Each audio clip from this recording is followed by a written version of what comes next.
sukonaniza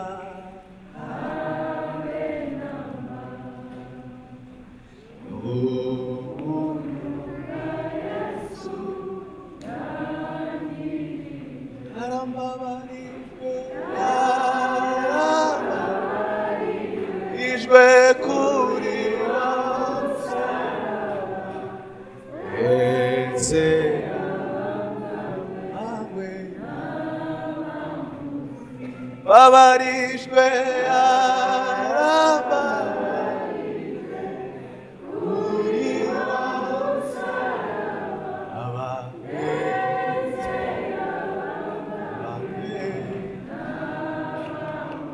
ubuntu bw'Imana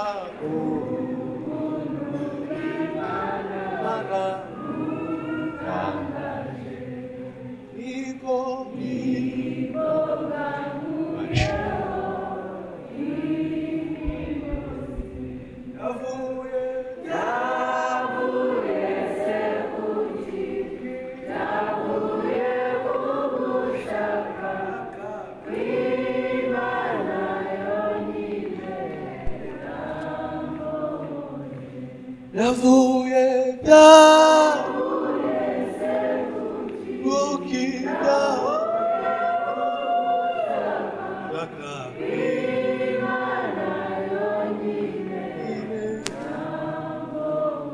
kandi iyo nibutse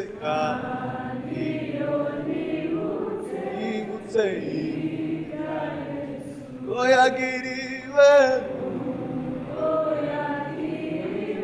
iwe inyibutsa awe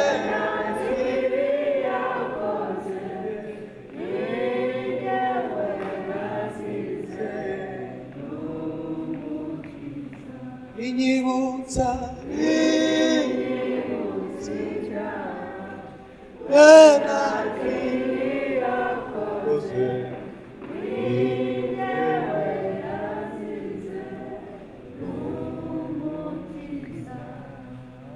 turagushimiye Imana yacu, turagushimiye kubw'urukundo ruhebuje wadukunze. Ntabwo tujya turumenya, ntabwo kamere yacu ijya itwemera kurusobanukirwa, ariko turarwumva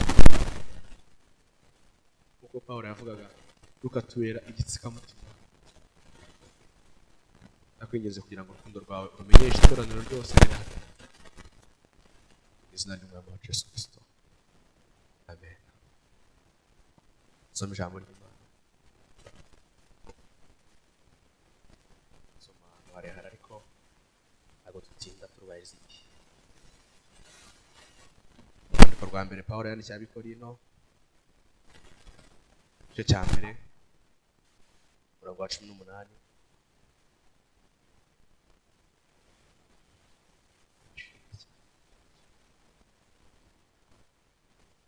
Ijambo ry'umusaraba ku barimbuka ni ubupfu, ariko kuri twebwe abakizwa n'imbaraga z'Imana, amen. Some aho ngaho kuri icyo gice umurongo wa 22. Dore abayuda basaba ibimenyetso, naho abagiriki bo bashaka ubwenge, bashakashaka ubwenge, ariko twebweho tubabwiriza ibya Kristo wabambwe. Uwo ku bayuda ni ikigusha, ku banyamahanga ni ubupfu, ariko ku bahamagawe b'abayuda n'abagiriki ni Kristo ari we mbaraga z'Imana kandi n'ubwenge bwayo, amen. Usimbuke n'ubundi kuri icyo gice usome umurongo wa 30 na 31. Niyo ibaha kuba muri Kristo Yesu, waduhindukiye ubwenge buva ku Mana no gukiranuka no kwezwa no gucungurwa, kugira ngo bibe nk'uko byanditswe ngo uwirata yirata Uwiteka, amen. Urwandiko Pawulo yandikiye Abafilipi, igice 2 umurongo wa 6. Uwo nubwo yabanje kugira akamero k'Imana, ntiyatekereje yuko guhana n'Imana ari ikintu cyo kugundirwa, ahubwo yisiga ubusa, ajyana akamero k'umugaragu w'imbata, agira ishusho y'umuntu, yicisha bugufi araganduka, ntiyanga no gupfa ndetse urupfu rwo ku musaraba. Icyo cyatumye Imana ishyira hejuru cyane ikamuha izina risumba amazina yose, kugira ngo amavi yose apfukame mu izina rya Yesu, ari ay'ibyo mu ijuru cyangwa ay'ibyo mu isi cyangwa ay'ibyo munsi y'ijuru, kandi indimi zose zihamye ko Yesu ari Uwiteka, ngo Imana Data wa twese himbazwe. Amen. Byose ndi buvuge yerekeye no cyane ko ariyo turimo. Yesu uri mu iteraniro umuhaye ijambo ngo avuge ku gucungurwa, yarizeye yavuga byinshi turi bunavuge no gusubiramo ibyo abantu bahora bavuga.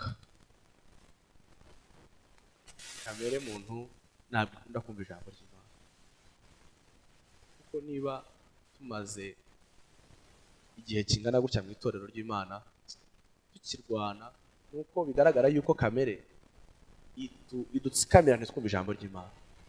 Ubu duhora dusubiraho amagambo, ubu nayo ngiye kuvuga hari abandi bayavuze, ubu no ku cyumweru bazatubwira ayandi, n'umwigisha wa kabiri aratubwira ayandi, n'indirimbo zaririmbye ayandi, n'ubuhanuzi buvuga ibindi.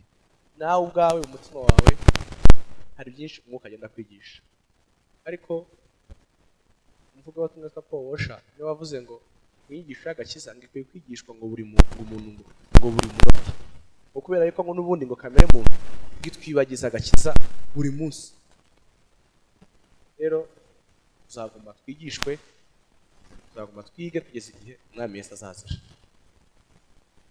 Ngiye kuvuga ku mbaraga z'umusaraba nihuse, imbaraga z'umusaraba. Mbere yuko njya ku mbaraga z'umusaraba ndavuga amagambo abiri, ndavuga umuntu, mvuge na Yesu. Bwana Yesu asifiwe. Haleluya. Umuntu nishaka mvuge iki cya nawe witekerejeho. Iyo tubirebeye mu ijambo ry'Imana, hari ukuntu abantu nyine batumva uburemere bw'ijambo ry'Imana. Rimwe na rimwe batekereje ko ari Bibiliya nk'iyi naguriye i Remera cyangwa aguriye mu mujyi, ukumva ntubiha kamere, ntubiha imbaraga, ntubyegereza umutima. Ariko iyo umuntu yitekerejeho, ijambo ry'Imana riravuga ngo umuntu ngo ni ububi busaza. Yesu ashimwe. Ni ububi gusa, uhereye mu mitekerereze ukageza mu mikorere, imyitwarire, noneho bikanagenda bikagera ku masengesho dusenga. Ni ububi busaza, ni ububi bugwiriye. Umuntu wa kamere ni mubi, njyewe wa kamere ndi mubi cyane. Wowe ushobora kutabimenya kubera yuko duhurira hano mu rusengero, aririmba, acuranga, ariko njyewe iyo nitase muri kamere yanjye habamo satanike inkoresha ibintu bibi byinshi cyane wowe udashobora kumenya. Bwana Yesu asifiwe. Uwo ni njye wifuza n'abandi benshi.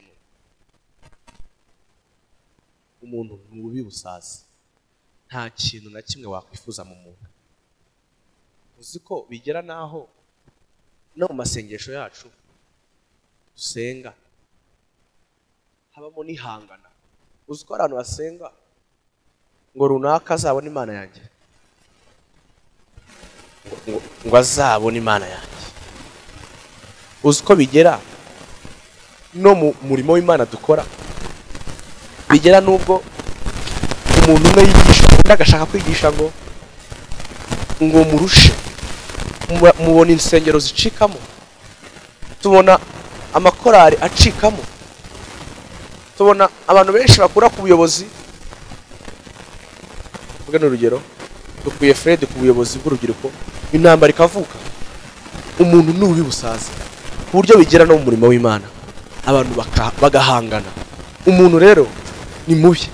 Hari abigisha bakunda gutanga urugero rwa Ruzi, wari umuntu umw'Imana yabwiye ngiramubwira ngo gira icyo usaba, ariko icyo ndi buguhereze ku muturanyi wawe we ndakuba kabiri. Sinzi arono nimba ari ukuri, nimba ari ibintu byabaye cyangwa nimba ari imfashanyigisho simbizi. Kagira umuntu uzambaza ngo umuntu ninde, ntabyo nzi, ngira ngo imfashanyigisho cyangwa byaranabaye simbizi. Ngo umuntu akabara akavuga ati uno muntu nimvuga ngo ama imodoka, mana ama imodoka, umuturanyi wanjye arabona zibiri. Nimvuga ngo nampa inzu, umuturanyi wanjye aragira ebyiri. Ngo abwira Imana ngo Mana ngo nkuramo ijisho. Iyo ni sikoze amno dushaka kugira ngo ubwo nububi bw'umuntu. Abenshi buri exposinga bakajya out, ariko abenshi barabubikanye, barabwicaranye no mu nzu y'Imana, no mu nzu y'Imana. Aho n'umuntu atera imbere undi ntishe, aramubwira ati congratulations, ariko atari cyo kiri mu mutima. Rero umuntu njyewe, umuntu wowe, umuntu wa kamere, umuntu wo muri Adamu wa mbere yuzuye ubugome bwinshi. Niwe muntu Bwana Yesu asifiwe. Niwe muntu wose, uwo niwe njyewe wa kamere. Haleluya. Na Paulo ajyaga avuga ngo hari itegeko rya kamere ry'imbavu, buri tegeko y'umubiri wawe. Kazi neza kubuze kugira Joshua. Ndongera mvuge kuri Yesu Kristo. Bwana Yesu asifiwe. Dusomye hano twasomye mu Filipi ngo nubwo abanje kuba ari Imana, ngo ntiyatekereje yuko guhana n'Imana ari ibintu byo kundira. Ndashaka kuvuga Yesu mu ijambo rimwe, ndashaka kuvuga Yesu nk'Imana. Ariko twabonye filime ya Yesu tukabona umugabo umusatsi, no tukamubonamo umuntu bwinshi, kandi ari filime abantu bakina. Yesu umwami wacu yari Imana, mbere na mbere hariho Jambo, ngo Jambo yahoranye n'Imana, ni umuremyi w'isi n'ijuru, ni Imana 100%, yuzuye ubumana 100%, atabuze na gato, ni Imana, tuvuga urupfu rwo ku musaraba. Uwo hano hagize hari nk'umuntu bashobora kuza akavuga ati muri Shekina bashaka umuntu uri bwitangira abantu muri Shekina kugira ngo bakomeze baterane. Tuba twagira amahirwe hakaba ari nk'umuntu urwaye nka kanseri urugero, yarashize ari umukecuru w'imyaka nka 90, wenyine akavuga ati ngiye n'ubundi ngiye gupfa, reka ngende. Ariko Yesu Kristo yari fresh. Yesu Kristo hari umuririmbyi yaririmbye ngo yari yibereye mu mutuzo w'ijuru ryose rimusingiza ubudasiba. Yesu atwitangiye nta kintu yarabuze,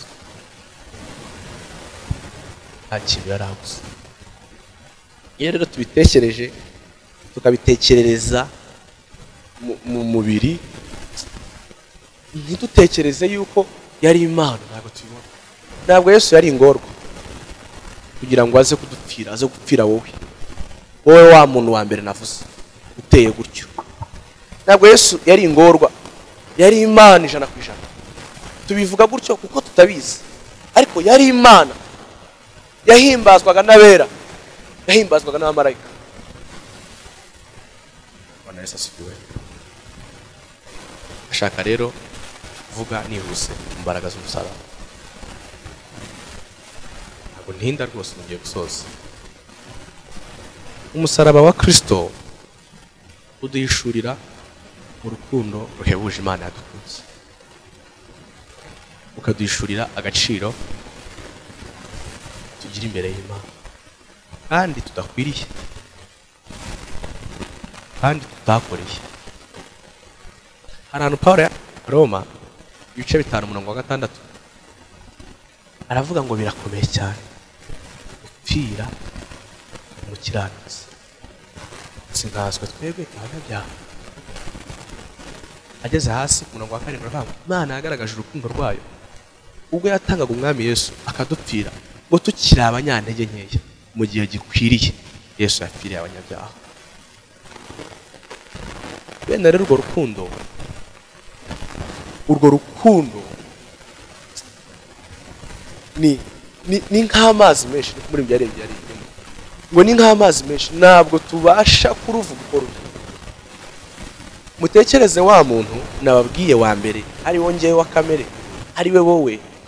Mutekereze Imana kwemera gusiga icyubahiro cyayo ikavuga ngo ngewe ndagiye gushaka ndapfa urupfu rwo ku musaraba mushake kugeza igihe nzamurongera. Mwumva agaciro Imana iduhereza, mwumve ukuntu Imana kera kose muri ijambo ry'Imana rivuga Imana ngo kera kose Imana yishimira kuzabana n'abantu bayo. Bwana Yesu asuka Imana yari ifite irungu mu ijuru. Ni urukundo bene data. Ibyo bigaragaza agaciro umuntu afite Imana. Ibyo bigaragaza uburyo Imana iduha value, uburyo Imana itwitaye. Na Yesu asifiwe. Ibi rero kubarimbuka ahora yabyise ngo n'ubupfu, ngo ariko kubakizwa ngo ni imbaraga. Mfite data wacu yarutse gupfa, baramurashe mu ntambara. Noneho uyu munsi mvuze ngo nkakoresha nk'ifoto yiwe nkayambara hano, nkakoresha n'akantu kawenda kariho imbunda nkajya mbigendana kugira ngo nkomeze nibuke urupfu rwa data wacu. Mushobora kumbwira mukambwira ati wowe wagize depression, ariko umusaraba w'umwami wacu iyo tuwurebye turishimye. Nicyo Pawulo yavuze ngo kuri twabakizwa ni imbaraga, ariko kubarimbuka ngo ni ubupfu. Baratureba bakora turabasazi. Iyo tureba umusaraba tukarira, baratureba bakava abantu barasaze, ariko ni isoko y'agaciro kacu. Niho twaherewe agaciro. Pawulo aravuga ngo mujye mwibuka Yesu uwo, ngo mujye muhora mumwibuka. Haleluya. Wa muntu nababwiye wa mbere we wavuga ko ari iki Yesu yaje gushakamo, wowe wuzuye ubwo bubi busaza, uretse gusa ko ari impamvu y'urukundo endless, rutagira umupaka, rukomeye, ruremereye, runini tutabona uko tuvuga. Wavuga ko ari iki wowe Yesu yaje gushakamo? Navuga ko ari iki ngewe umwami yarashaka. Yesu ari Imana. Uwo nubwo yabanje kugira akamero k'Imana, ntiyatekereje ko guhana n'Imana ari ikintu cyo kuburira, ahubwo isi gusa yaganduka ntiyagabo. Mu bakoreka twasomye aho yavuze ukuntu Abayuda ngo bakunda iby'ubwenge, ngo bakunda ibimenyetso, ngo n'abagira iki nabo ngo bagakunda iby'ubwenge. Abayuda n'abagira iki uyu munsi nibo bagwiriye mu matorero. Abantu benshi bakunda ibimenyetso, abantu benshi bakunda umuntu uza akakubwira ibyo, akakubwira ati Imana ikuye impanuka. Imana irabikora ntabwo tubihakanye. Abantu benshi bahirimaniye kumva iby'ubwenge. Uno munota nje hano nkababwira uburyo dushobora kubona amafaranga, mushobora kuba excited cyane mugashaka kumva. Uno munota mbwiye Pamela warose ibingibi nijoro gutya na gutya ni ko Imana imbwiye, none Imana ize ashobora gutera haleluya 5 tukamucecekesha. Abantu bakunda ibimenyetso, n'abantu benshi mu nzu y'Imana barimo, kubera yuko kwa gatatu twaraje duhura n'urugero Emmanuel araduhanurira, ampanuriye bucya bisohora. Nge Emmanuel yigeze kumanurira, amanurira impanuka bucya nyikora, Imana irankiza. Nicyo ni gitangaza. Hari abantu benshi bitarangije bitangazamo hano, byabazanye byabicajemo hano. Tugomba kugera ku kigero gikwiriye aho twuzuzwa urukundo rw'Imana, noneho ibyo dukora byose no kuba mu nzu y'Imana bikaba biterwa nuko utekereza yuko wari umunyabyaha rw'Imana, Imana ikagukunda udakwiriye. Haleluya. Pawulo muzi ko ajyaga akavuga ngo urukundo rw'Imana ngo ruraduhata.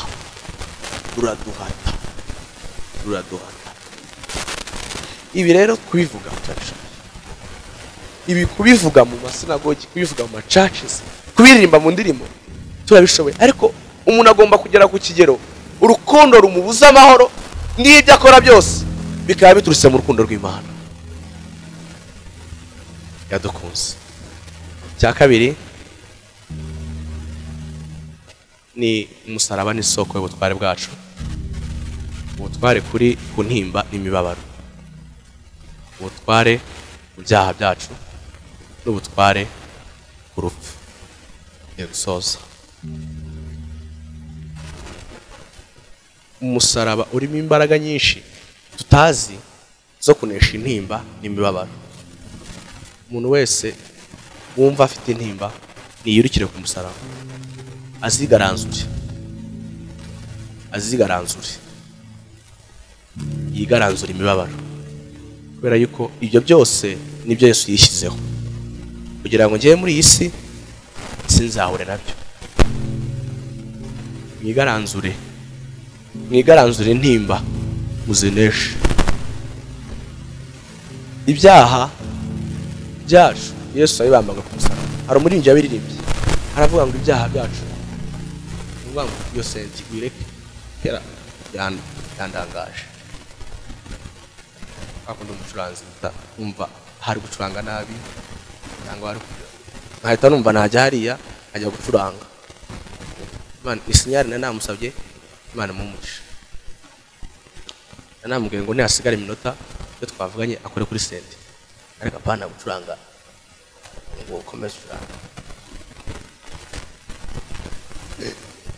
ariko apana gucuranga igisirimba iminota ibiri. Rero ngiye gusoza, hari ibyaha abantu bamwe bagumbana mu mitima badashaka kuvuga, uba wumva cyarakunaniye, irukire ku musaraba.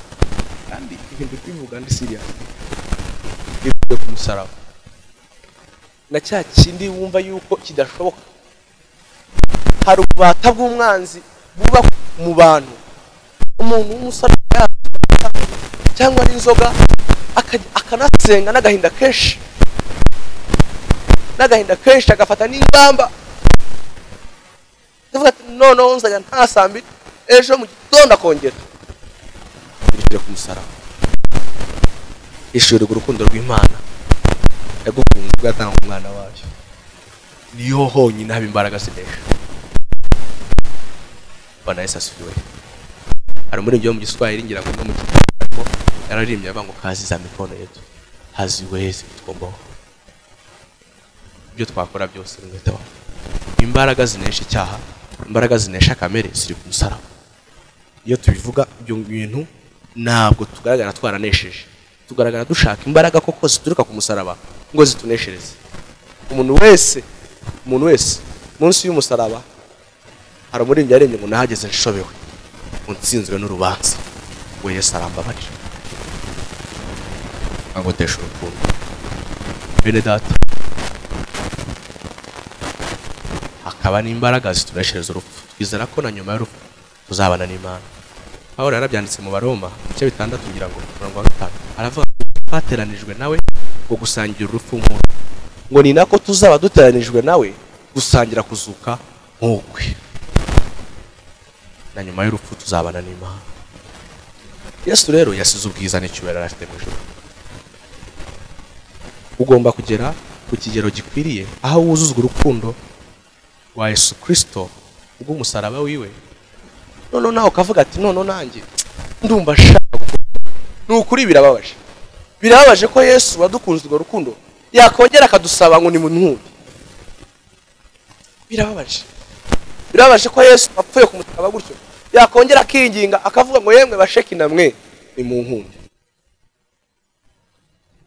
Ariko iyo urukundo rw'Uwiteka rusakajwe mu mitima yacu, natwe hari ibyo tureka, hari ibyo umuntu arakavuga ati no sinyenejejwe nabyo, sinishimira buno buzima, sinishimira kubaho ntabwo mbishaka. Ndi umusore ariko sinshaka ubuzima bubi, sinshaka usambanya. Ndi umugabo ariko sinshaka kunywa inzoga, sinshaka kujya nkomeza nkavuga amagambo. Yesu wanguze sinshaka, kuko nawe yasize ubwiza n'icyubahiro. natwe aradusaba ko dusiga ikintu cyose cyatuma tutabana nawe. Bene data, ugomba kwiyumvishamo yuko ubwo Yesu yasize icyubahiro akaza gushaka, ntabwo azagaruka ngo ajye akomeza gusabe ngo pastor nkunda. Ntagahinda gakomeye. Yesu ashimwe. Yasoje. Imana ibahe umugisha.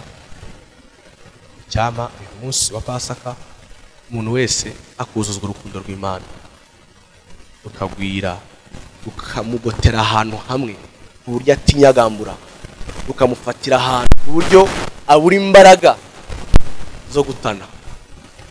Ibi duhora dukora twihana, Mana mbabarira, Mana mbabarira, Mana nkiza, Mana nkiza, ejo ukongera ukabisubiramo, so utaba wihaye Imana ibabarire. Imana iba yakubabariye, ariko urukundo rw'Imana ruba rutaragwira muri wowe.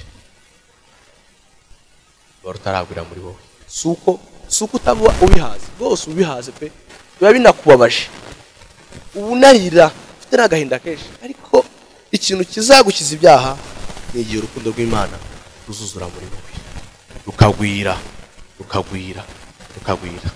Yohana yarabyanditse aravuga ngo mu bana bato ngo ndabandikiye ntimukore ibyaha, ngo ariko nimunakora n'ibyaha ngo dufite umurengezi ari we Yesu. Bene data, ibyaha biriho, intege nkeya nyinshi ziriho za kamere yacu, ariko mushakashaka uburyo urukundo rw'Imana rwasaga mu mitima yanyu. Imana ibahe umugisha.